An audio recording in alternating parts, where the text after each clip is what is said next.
Look, I don't need you to tell me. I realize this fit is semi questionable. It's trying to go for kind of what Brad Pitt looks like in Once Upon a Time in Hollywood. Really, that's the only difference between me and Brad Pitt is the outfit he was wearing in that movie. So I figured I'd go for it.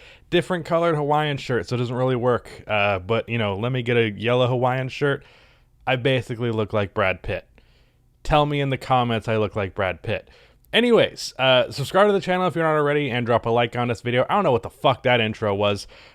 Today's video is finally a post-game recap, but it is literally just one game. I think I said a couple of videos ago, I think the Mellow video, that I am going to be slowing down the regular season post-game recaps until the playoffs start, just because really I'm just waiting for the playoffs to start. That's when these are going to ramp up. Post-game recaps are going to be going fucking crazy when I am when the playoffs are happening. I don't know why my brain just died right there. But today and for the rest of the regular season, I'm probably just going to do one or maybe two games to recap. And the game I decided to watch today was Hawks versus Pacers, because the Hawks are one of the more interesting teams going into the playoffs. They're probably the team that I think has the biggest what's the word? Like, biggest swing in potential of how good they could be. Like, I could picture them being a very good playoff team, and like suddenly they have a second round series and they're like surprisingly good in the second round and maybe even push a good team further than you'd expect.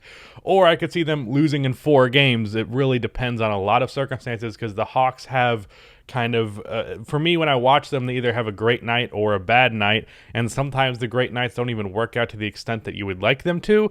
But I feel like the Hawks could be one of those dark horse teams that goes on a run.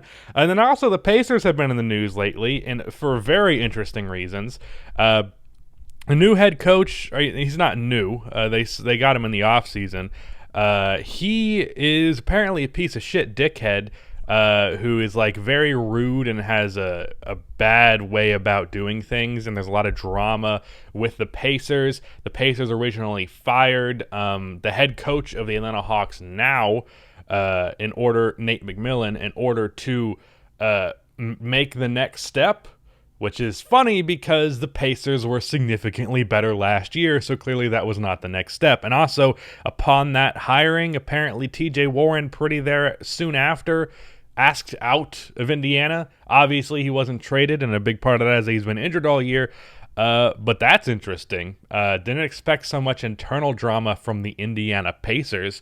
And I think I've talked before, the Pacers are in an interesting position in the NBA because they could continue to keep their head above water now, or they could just try and cash in with the assets that they have. And that's just interesting. I don't know what else to say other than that. So I was like, I'll check in on the Pacers. They got some shit going on, and the Hawks I'm interested in. And this game was actually pretty fucking good, so I'm glad I ended up picking this one. The final score is 126-133 Indiana. Obviously not a whole lot of defense being played in this one, and with Miles Turner out for the Pacers and the Hawks being the Hawks, that's kind of to be expected. So this game, for the most part, at least in the first half, Trae Young really struggled. He turned it up in the second half, and the Hawks made a bit of a run because they were down for a majority of this game, down by nearly 20-point lead at one point, but Trae kind of led them back in that regard. The guy who was killing it for them the whole game was Bogdan Bogdanovic. Bojan is the one on the Jazz. Bogey, 6 for 10 from 3. He had a lot of big threes in this one, and overall, he's kind of like the second most important player in their offense. I don't even know why I say kind of like. He is. He just routinely is the guy who is impacting offense second to Trae Young, because he can take it off the dribble and score that way. He also is effective off ball because he's a very good spot shooter. John Collins also had a good game, although John's 25 was not as quite as noticeable as Bogdanovic's. I don't know how to explain that other than Bogdanovic's scoring just felt more impactful. Also, Gallo was good off of the bench, but that is about it on their end. I will talk a little bit about the Hawks offense, I guess, now, because when Trae Young was off of the floor, it got downright pathetic. Now, I made a tweet about this, and a lot of Hawks fans were like, you really caught us on a bad night. I have seen nights where the Hawks offense was good. I think recently I made a point about Lou Williams being a really good addition to this team after initially being hesitant on the Rondo-Lou trade. Like, what does that really accomplish? In hindsight now, I said before then, Lou Williams is kind of just like a not as good Trae Young, who is a small guard who can score with the ball in his hands and be a decent playmaker. This game, he really was not impactful that much. So that didn't really happen in this game. Also, Bogdanovich was on the floor at the same time. They kind of clashed a little bit. They don't really work off of each other as well as you would like. So that's a thing. But like I said, with the Hawks, their first round matchup, if the playoffs started today, would be the New York Knicks. And that's a very interesting playoff matchup to me because Knicks versus Hawks would be basically defense versus offense. Now, the Hawks defense is not terrible because Clint Capella is kind of just an anchor. He's not good enough to anchor a great defense with a bad help around him, but he is good enough at defense to anchor a passable defense with really bad defensive help around him, especially with DeAndre Hunter being in and out of lineups. But the Knicks, they lean more into the defensive side of things. Now, as of recently, their offense has been nearly as good as their defense, which is why they have won so many games.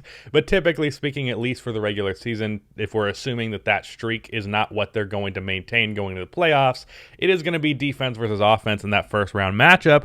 And I could very well see the Hawks winning that series. And like I said also, I could very well see them losing relatively easily. And in fact, if I was going to predict, especially assuming that some of the Knicks offense does bleed out into the playoffs and they are just a better offensive team than they were at the start of the season, then I will say I probably give the Knicks that series win.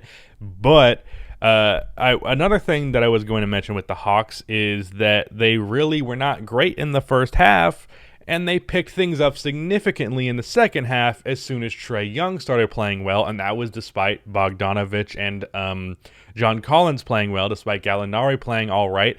It was really the case of as soon as Trae Young turned it on, the Hawks turned it on. And that's the thing I've noticed with the Hawks this year is they really live and die by Trae with their very heliocentric offense, which is a word I love to say because it makes me sound smart.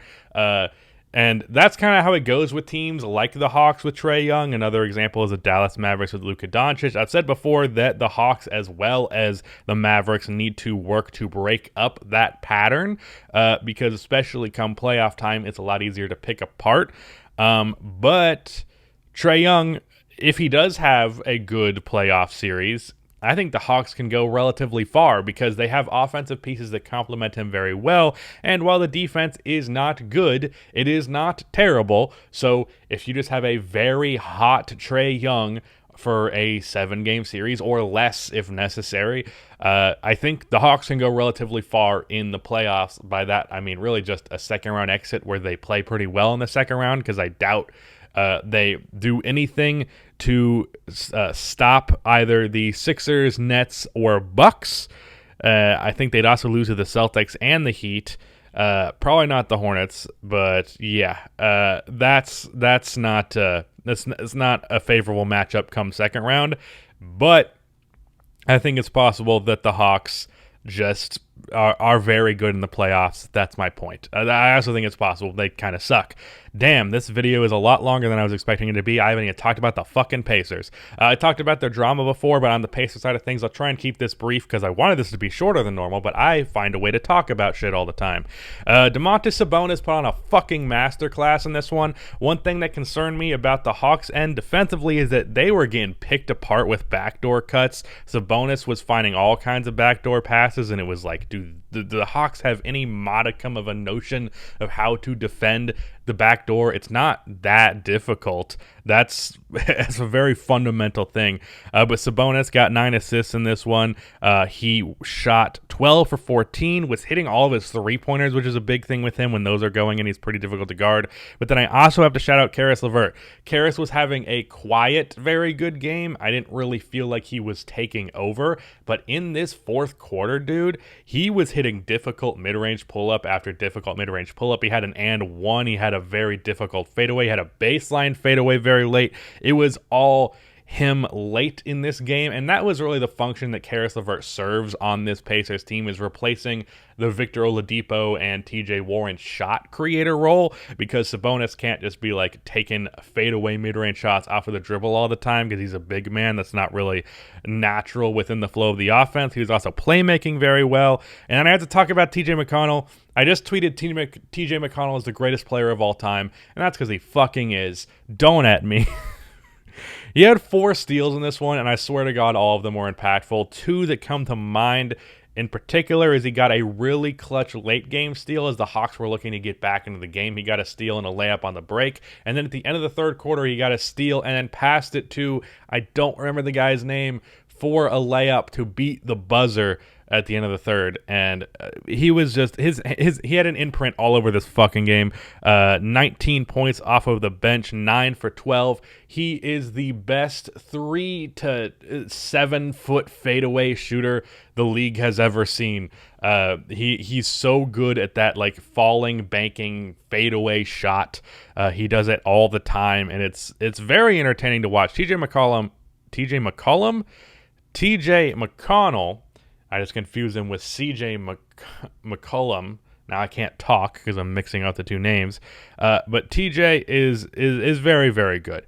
I will say there was one lineup that briefly confused me. Like, with 4 minutes left in this game, there was a minute or 2 of Goga Bitadze in alongside Domantas Sabonis, and I don't know what exactly that accomplishes. Goga has potential, but he hasn't really done anything in the NBA yet, and he's not really a defensive player, nor is he the best floor spacer in the world. So I don't understand what he was doing in there with Sabonis, even if it was for like 2 minutes, but it was in a kind of crucial 2 minutes. So I don't understand that rotation at all. But yeah, this is a longer video than I expected for talking about the Hawks and the Pacers, but here we go. I've had a couple people asking me to talk about the Pacers, so there you go. I just gave your team a whole bunch of praise. Your coach is a dickhead. That's pretty much it, I guess. All right, bye.